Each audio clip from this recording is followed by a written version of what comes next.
What is the value of x when 2x plus 3 is equal to 3x minus 4? So we have a mathematical equation. This is an equation because merong equal sign. Equal sign indicates that the left side must be equal to the right side. Ipapakita ko lang kung paano ko siya isolve ng mabilisan. Take note lang, dapat wala ng brackets, so meaning wala ng terms na inside a parenthesis, brackets, or curly braces. Dapat wala na talagang nakagroup. So if wala nang nakagroup, and then ganito na yung form niya, ang kailangan nyo lang gawin is evaluate from left to right. So pag solve ninyo in your solution, lagay lang kayo ng equal sign dyan. And then, always remember lahat ng variable terms, so meaning lahat ng terms na merong x, kagaya nito, and ito, is dapat malipat sila lahat sa left side. And lahat ng constant terms, yung walang dala na x, is nasa right side ng equal sign. So either na sila sa left side ng equal sign or nasa right side ng equal sign. And another reminder, if ililipat nyo yung term from left to right or right to left, i-inverse nyo ang kanyang sign. So example, evaluate tayo from pinaka-left. Yung nasa left is 2x. So dahil nasa sa left side ng equal sign and meron siyang dalang variable, it is a variable term. So as is lang siya, 2x. Next is si plus 3. So plus 3 is nasa left side, kailangan siya ilipat sa right side. So dahil ililipat siya, kailangan i-inverse yung kanyang sign. So magiging negative 3 na yan siya dito. And then we have now equal 3x. So si 3x ngayon is nasa right side ni equal sign. So kailangan siya ilipat sa left side para malipat siya dahil positive 3x to siya kasi wala siyang negative sign. So paglipat sa kanya magiging minus or negative 3x na yan siya sa left side. And we now have minus 4 or negative 4 on the right side dahil nasa right side na siya. As is na lang siya na minus 4. Simplify, 2x minus 3x that is negative x equals negative 3 minus 4 that is negative 7. So dahil si x ngayon is hindi pa siya totally x alone, mayroon pa siyang dalang negative 1, so that is negative 1x kasi yan. So we need to divide this one with negative 1. And properties of equality, dahil nag-divide tayo ng negative 1 sa left side, dapat mag-divide din tayo ng negative 1 sa right side. So this will become x dahil dividing or multiplying numbers with the same sign or terms with the same sign. If the same sign sila, yung result will be positive. If not the same, magiging negative. So dahil the same sila na negative sign, positive sign ng matitira, magiging result. So plus x na to. And the same with the right side, both negative sila, so positive na yung result. So the answer now is x is equal to 7. So, paano ngayon yung pinakamatagal na pag-solve? Hindi naman siya matagal, pero parang pag-explain lang talaga step by step. So, first is we have 2x plus 3 is equal to 3x minus 4. So, the same concept. Lahat ng variable terms is yung merong x na variable, is ililipat ko lahat sa left side. And then, lahat ng constant terms, yung walang variables is nasa right side. So, paano siya malipat? We will follow the properties of equality. So, kung mapapansin nyo, sa left side, merong 2x plus 3. Sa right side, 3x minus 4. Ang kailangan ko gawin is that itong 3x na to, mawala siya sa right side. Para mawala siya, dapat maging 0. So, para maging 0 siya, ito lang siya. If meron kang 2 dito, ayan, positive 2. Para ma-equal siya to 0, kailangan ko mag-minus 2 sa kanya. Okay? And if meron akong negative 2, para ma-equal siya to 0, kailangan ko mag-plus 2 sa kanya. So, the same concept lang when dealing with terms. Kung meron akong positive 3x dito, kasi wala siyang negative sign, positive yan siya. Para maging 0 siya, kailangan ko lang mag-add or dahil positive siya, mag-subtract. Kailangan ko lang mag-subtract ng 3x on the same side. So, dahil nasa right side siya, mag-minus lang ako ng 3x sa right side din.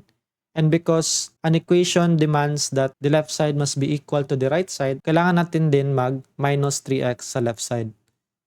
This is required para the equation will remain balanced. So we have now 2x plus 3 minus 3x is equal to, dahil nag-minus 3x na tayo, so 3x minus 3x, this will become 0.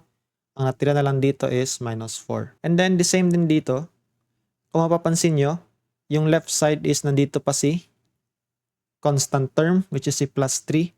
So, siya na lang natira sa left side. Kailangan natin siya ilipat sa right side kasi wala naman siyang dalang variable. So, para malipat siya, dahil plus 3 yan siya, for this to become 0, kailangan ko mag-minus 3.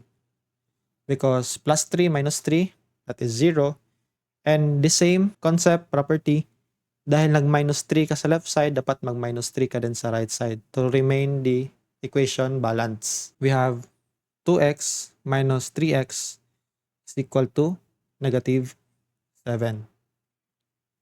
Then further simplifying this one, we have now 2x minus 3x, that is negative 1x is equal to negative 7. And kung mapansin nyo, bakit ko ginawa yung 1x? Basically is, si negative 1x, pwede yan siya, negative x na agad. So pinakita ko lang na meron siyang 1x because kailangan ko i-divide si negative 1 both sides. So bakit kailangan i-divide? Because we're looking for x, hindi negative x yung hinahanap natin.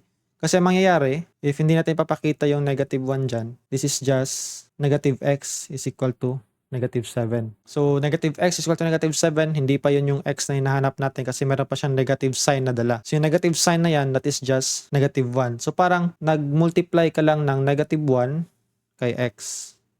And the same with this one, para ka lang din nag-multiply ng negative 1 with 7. So, yan. You will get used to it at some point, pero ganyan siya. So, balik natin to negative 7 lang. So, para mapakita ko lang na mayroon talagang negative 1 dyan kasi we have to divide this one, yung nasa left side, with negative 1 para x na lang yung matira. Kasi nga, multiplying or dividing numbers with the same sign will always result to a positive number or positive value. And if different signs, di ba, is negative. So, this is negative 1 divided by negative 1.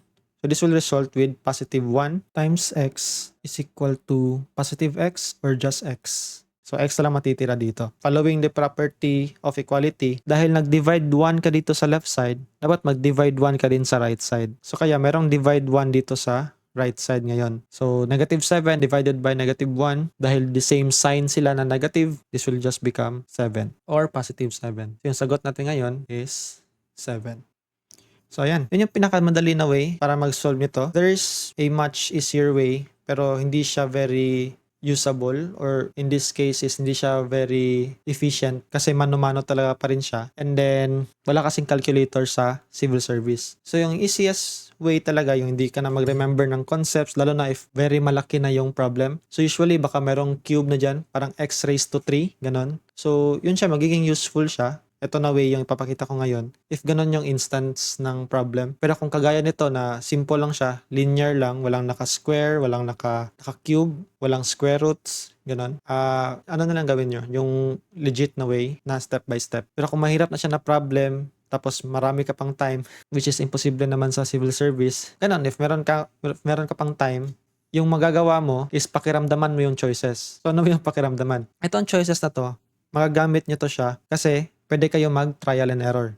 So, paano ba yung trial and error? Dahil hinahanap natin yung value ni x, meaning lahat ng nasa choices is a possible value of x. So, meaning nandito lang yung sagot ni x dito. So, pakiramdaman mo, ano yung feel mo na ito yung magiging sagot? So, let's say na hindi ko alam kung paano to i-solve, masyadong mahirap. I-try ko na lang na yung sagot daw is a. So, let's try na x is equal to 7. So, dahil x is equal to 7, lahat ng x sa equation na to, sa problem, is palitan mo lang ng 7. So meaning, 2, dahil 2 times x to siya, magiging 2 times 7 na lang yan siya, plus 3 is equal to 3, dahil merong x dyan, palitan mo ng 7, times 7 minus 4, this is 14, plus 3 is equal to 21 minus 4, this is 17, is equal to 17. So paano ko nalaman na correct siya? Correct siya if yung left side equal sa right side. That is the purpose of the equal sign. So, 17 is equal to 17. Dahil equal sila na 17, meaning, yung nilagay natin or yung ni-trial natin na x is equal to 7, that is a correct answer. So, meaning, pwede mo na i-shade si A. Pero what if mali yung napakiramdaman mo kasi hindi naman talaga nasa A lang always yung answer? So, what if yung nasa A is negative 7 or parang yung pakiramdam mo 7 yung sagot or negative 7 yung sagot. So, ito-try mo na x is equal to negative 7. So, when you solve again, that is 2 times negative 7 plus 3 is equal to 3 times negative 7 minus 4. This is negative 14 plus 3, negative 21 minus 4. This will become negative 11 and this is negative 25. So, hindi siya equal. Negative 11 is not equal to negative 25.